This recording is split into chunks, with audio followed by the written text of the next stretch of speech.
नमस्कार. महाराष्ट्रातील विविध क्षेत्रातील बातम्या झटपट आपल्या मोबाईलवर पाहण्यासाठी लगेचच सबस्क्राइब करा राष्ट्रशक्ती लाईव्ह न्यूज आणि सोबत बेल आयकॉन प्रेस करायला विसरू नका. कोरोनाने पुन्हा हाहाकार माजवला आहे.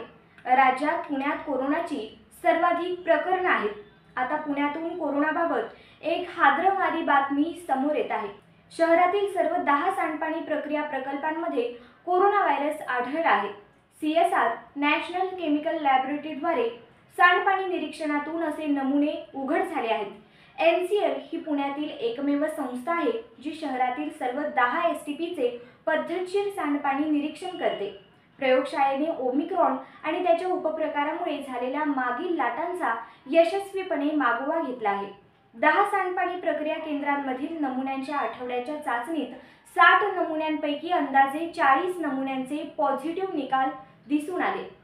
पहिला पॉझिटिव्ह नमुना 22 एप्रिल रोजी एकाच STP मधून आढळून आला, तर 6 मे पासून सर्व प्रक्रिया केंद्रांमध्ये पॉझिटिव्ह निकाल दिसून आले. NCLचे शास्त्रज्ञ आणि सूक्ष्मजीवशास्त्रज्ञ डॉक्टर महेश S. धारणे यांनी TOIला सांगितले की सध्याची वाढ हळूहळू होत असल्याचं दिसून येत असले तरी सांडपाण्याच्या नमुन्यांमधील पॉझिटिव्हची पातळी मागील वाढीच्या नमुन्यांप्रमाणेच आहे, ज्यामुळे कोविड ट्रान्समिशन ट्रेंडबद्दल महत्त्वाची माहिती मिळते.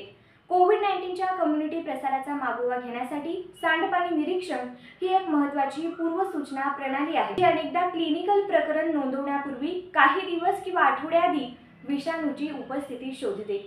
यामुळे सार्वजनिक आरोग्य अधिकाऱ्यांना संपूर्ण समुदायांमधील संसर्गाच्या ट्रेंडबद्दल रिअल टाइम माहिती मिळते, त्यामुळे ते लक्षण नसलेल्या प्रकरणांचा आणि उद्योन्मुख प्रकारांचा मागोवा घेण्यासाठी विशेषतः महत्त्वाची ठरते.